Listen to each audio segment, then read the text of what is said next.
Okay done. Hello guys, ನೋಡಿ ಇಲ್ಲಿ ಸ್ಪ್ರೇಯಲ್ಲಿ ಎಷ್ಟು ಕಲೆಕ್ಷನ್ ಇದೆ ನೋಡಿ. ಇಲ್ಲಿ ನೋಡಿ, ಮನೆಗೆ ಯೂಸ್ ಮಾಡಕ್ ಐಟಮ್ ಎಲ್ಲ ಇದೆ. ಎಲ್ಲ ನೋಡಿ, ಜಸ್ಟ್ ಫಾರ್ 10 rupees. ಅಲ್ಲಿ ನೋಡಿ, ಜಸ್ಟ್ ನೋಡಿ, ಎಲ್ಲ ನಿಮ್ಗೆ ಯೂಸ್ಫುಲ್ ಐಟಮ್ಸ್ ಇರೋದು. ಸೊ ಮನೆಗೆ ಯೂಸ್ ಮಾಡ್ಬೋದು, ಸ್ಪ್ರೇ ಲೈಕ್ ವಾಶ್ರೂಮ್ ಅಲ್ಲಿ ಯೂಸ್ ಮಾಡ್ಬೋದು. ಆಮೇಲೆ ಇನ್ನೊಂದು ಇಲ್ಲಿ ನೋಡಿ, ಪವರ್ ಪ್ಲೇ ಫ್ರೇಮ್ಸ್. ನಮ್ ಫ್ರೇಮ್ಸ್ ಇದೆ, ಎಲ್ಲ ಫ್ರೇಮ್ಸ್ ನಿಮ್ಗೆ ಯಾವ ತರ ಫ್ರೇಮ್ ಬೇಕಾದ್ರೆ ಆ ತರ ಫ್ರೇಮ್ ನಮ್ಗೆ ಕೊಡ್ಬೋದು.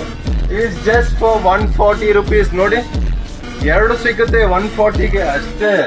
ನೋಡಿ ಫ್ರೆಂಡ್ಸ್, ಇದು ಜಸ್ಟ್ ಫಾರ್ 40 rupees ಫ್ರೆಂಡ್ಸ್. ಇಷ್ಟೆಲ್ಲ ಸಿಕ್ಕಿದ್ರೆ ನೀವ್ ಇಲ್ಲೇ ಬರ್ಬೇಕಲ್ವಾ? ಬನ್ನಿ. ಎಲ್ಲರೂ ಹೇಳ್ತಾರೆ ಬ್ರ್ಯಾಂಡೆಡ್, ನಮ್ದು ಬ್ರ್ಯಾಂಡೇ. ನಾವು ತರಿಸೋದು ಬಂದು